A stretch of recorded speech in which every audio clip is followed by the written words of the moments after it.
Eccoci insieme cari telespettatori, vi ricordo che siamo in diretta con i nostri ospiti e quindi come sempre anche voi potete intervenire, potete anche mandare i vostri messaggi oppure fare delle domande se ritenete di essere coinvolti nel tema che andremo a trattare.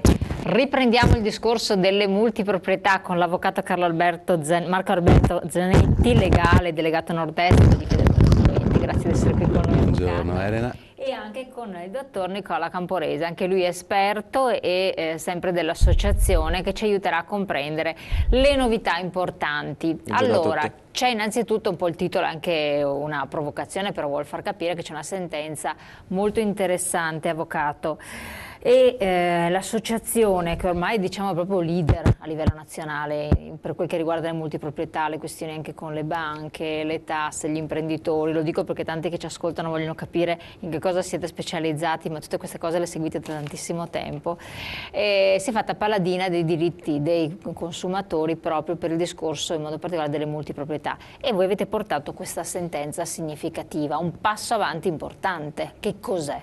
Allora, sappiamo che ormai sono molti anni che si ottengono dei provvedimenti giudiziari favorevoli nei confronti dei consumatori che hanno acquistato questi pseudoprodotti di multiproprietà, molto spesso collegati ad un finanziamento, ed erano finanziamenti che con rate che arrivavano poi alla fine del finanziamento a corrispondere a circa 15, 18, anche 20.000 euro per un prodotto che aveva un valore irrisorio, se non al limite del truffaldino. Siamo riusciti con un forte comunque impegno da parte dell'associazione e dei professionisti che la coadiuvano per quanto riguarda l'aspetto anche giudiziario, a fare breccia sulla giurisprudenza ed arrivare anche, ed è l'ultima diciamo novità, ad una, in realtà non è una sentenza, è un'ordinanza, ma per quale motivo? Poi vi spiegherò il motivo, ma ha l'efficacia di una sentenza. Ad una sentenza, o meglio ad un'ordinanza che è punitiva per una banca che ha finanziato questo prodotto multiproprietario.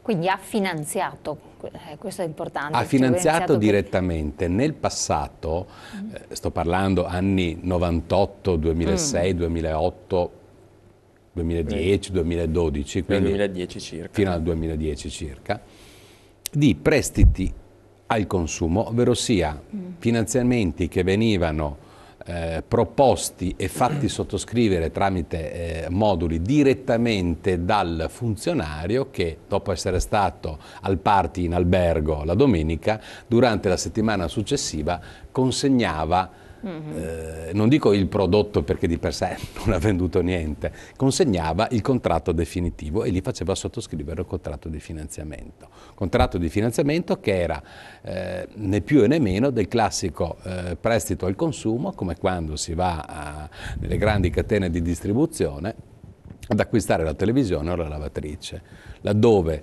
le somme venivano erogate direttamente alla società che aveva venduto, in questo caso, un certificato associativo, un prodotto. Posto che negli anni abbiamo ottenuto centinaia di sentenze in tutto il territorio nazionale, nell'ultimo anno, anno e mezzo abbiamo sfruttato quello che è una normativa relativamente nuova del codice di procedura civile, che non è l'utilizzo di una causa ordinaria che ha una durata di 3-4 anni, laddove c'è la necessità di sentire testimonianze e quindi con un grosso sforzo anche economico da parte del consumatore che per quanto poco il professionista deve pagare.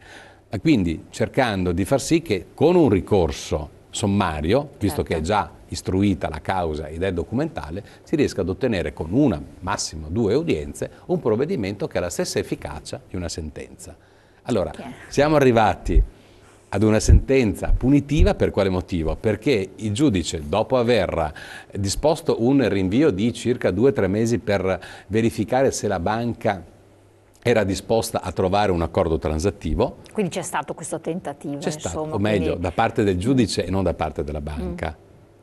Perché, come molto spesso accade, sempre più spesso, la banca è sempre convinta di aver ragione.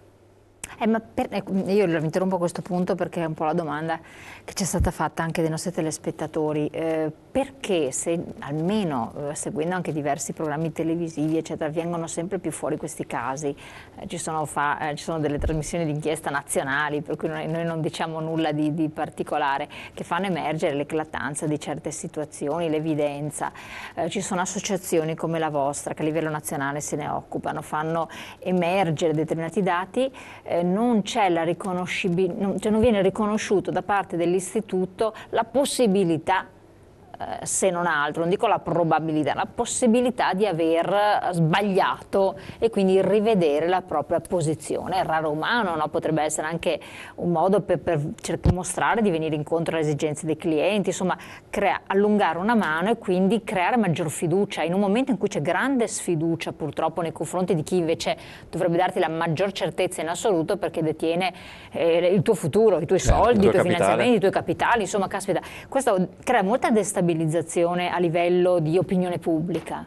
Allora, hai dato moltissimi spunti, perché quando hai parlato di errore umano, ecco, già qui è un problema, perché la banca è un'istituzione talmente complessa e talmente macchinosa, simile a quello che può essere un ministero, dove verificare chi è che ha commesso l'errore, se di errore si tratta, o chi è responsabile, è pressoché esatto. È pressoché impossibile, nessuno vuole prendersi la responsabilità proprio perché stiamo parlando di questi colossi nazionali o internazionali e questo è il punto primo.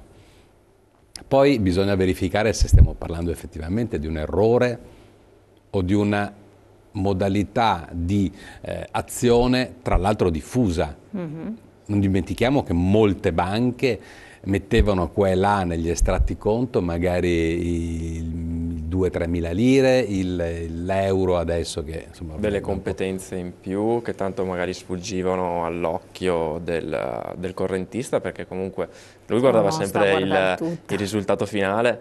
Assolutamente. Fine, solo che adesso pian piano diciamo il consumatore ha preso consapevolezza che magari ci sono stati errori, se così si possono definire.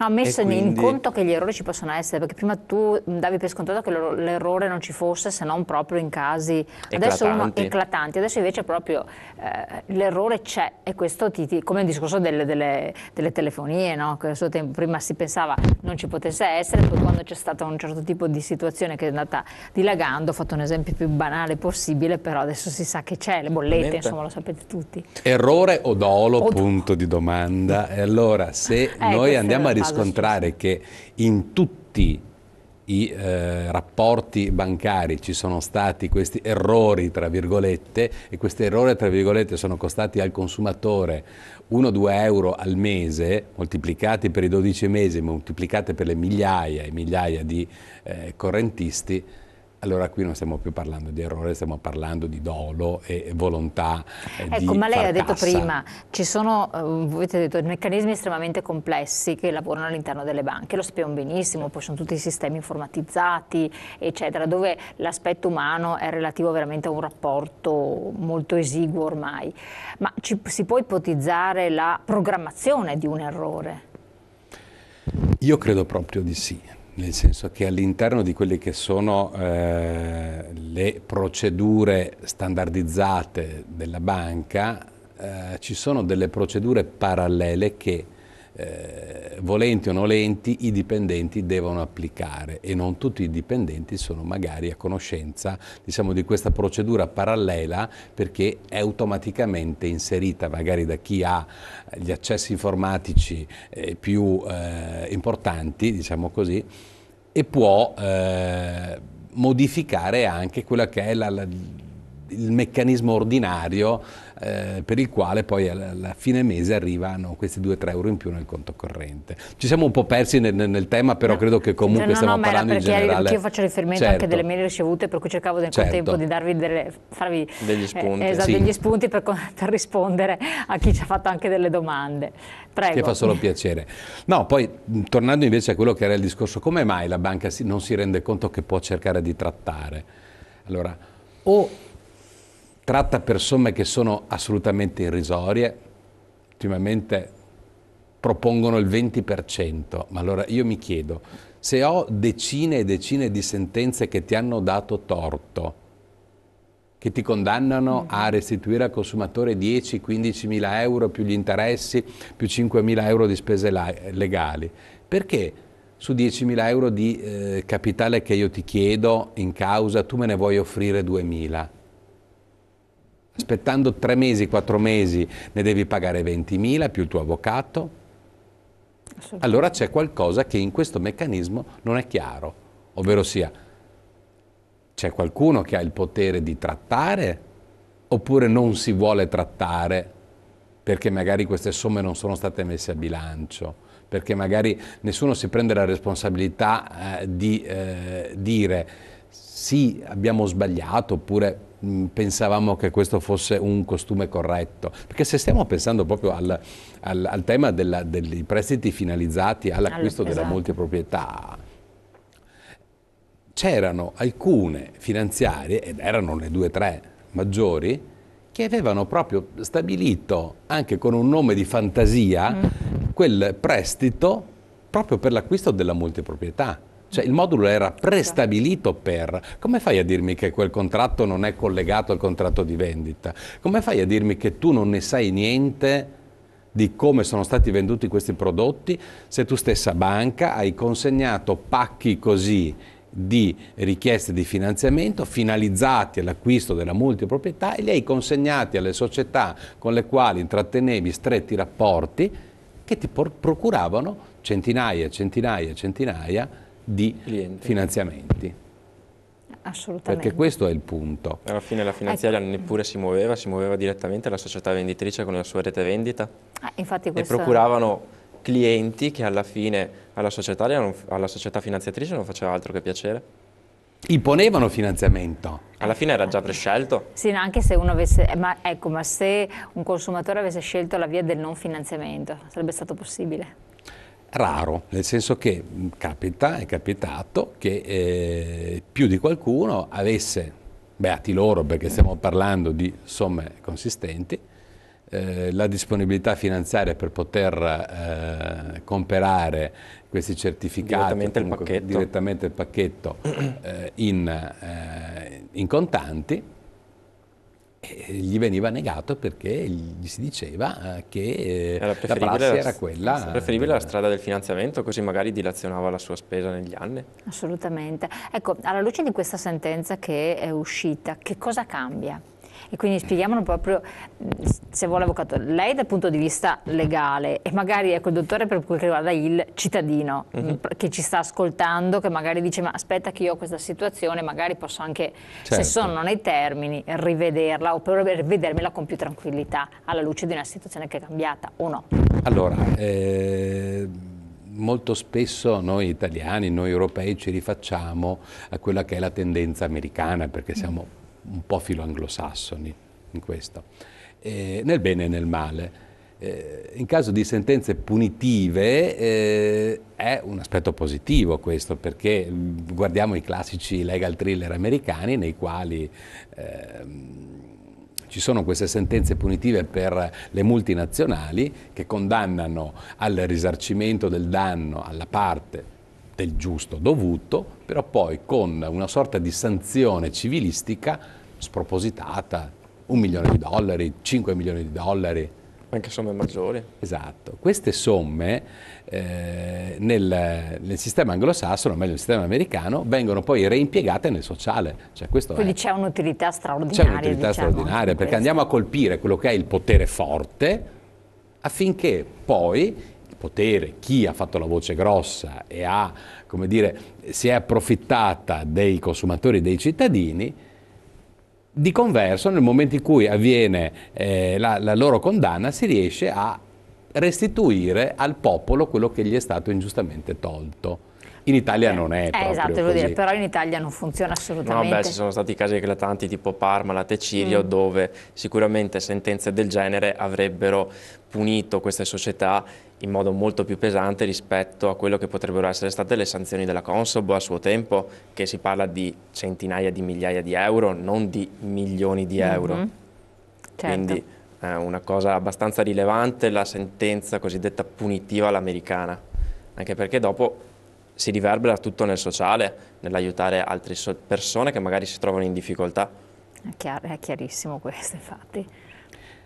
E quindi, come giustamente diceva il dottor Camporese, in Italia non abbiamo una vera e propria sentenza punitiva all'americana, però ci stanno aprendo delle strade. E allora, come associazione, come Federcontribuenti, noi non è che semplicemente cerchiamo di fare quelle che sono le battaglie dal punto di vista legale, però cerchiamo anche di essere propositivi con il legislatore. No, infatti questo è il ruolo anche delle associazioni. Dove non arriva il diritto, arriva la capacità, chiamiamola anche mediatica e istituzionale di un'associazione, affinché si possa riuscire a fare breccia sulla normativa vigente per modificare quelli che sono magari gli aspetti meno di tutela dei contribuenti e dei consumatori.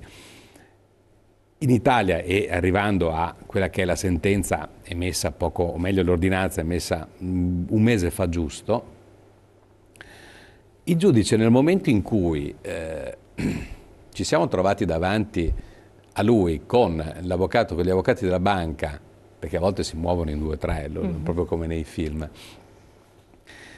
affinché si potesse vedere se si era fatta una transazione, se era stata una proposta da parte della banca. Gli avvocati della banca hanno alzato le mani dicendo che non hanno ricevuto dalla dirigenza nessun tipo di informazione al riguardo, che quindi il giudice poteva emettere il suo provvedimento.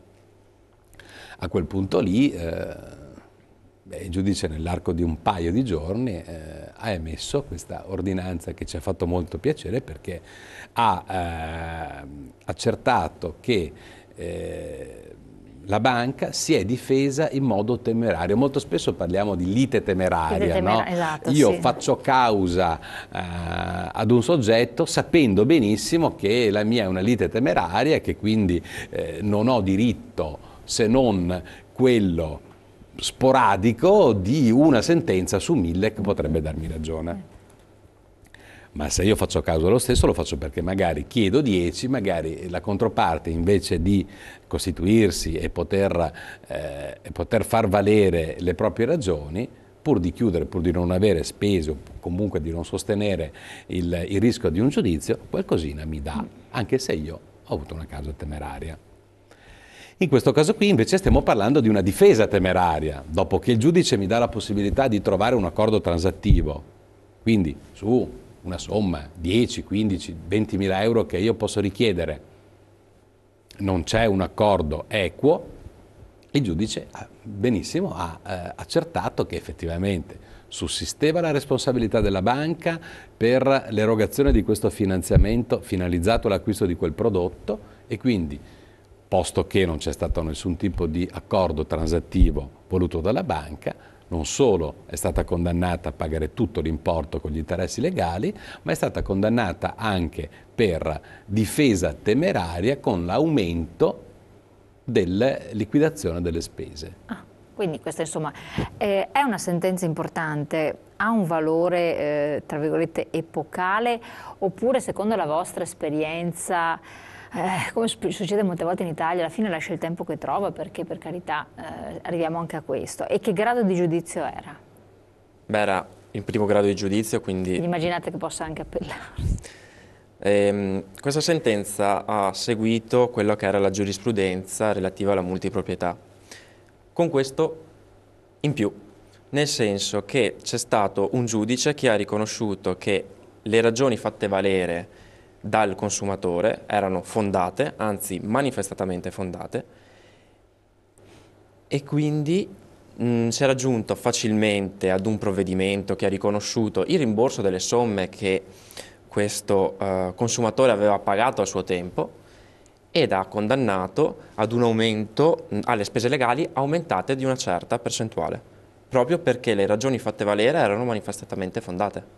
Certo, quindi questa diciamo che è un primo passo, è un primo passo, insomma, diciamolo così, una sentenza punitiva all'italiana invece di chiamarla sentenza punitiva all'americana. Potrebbe essere una barzelletta, no, all'italiana, però però per una volta certo. il primo passo verso bisognerà vedere se c'è un proseguo anche in altri fori o anche a Padova stessa. Chiarissimo. Allora torniamo a parlare di questo, poi entriamo anche nello specifico di altre situazioni dopo la pubblicità, tra pochi secondi.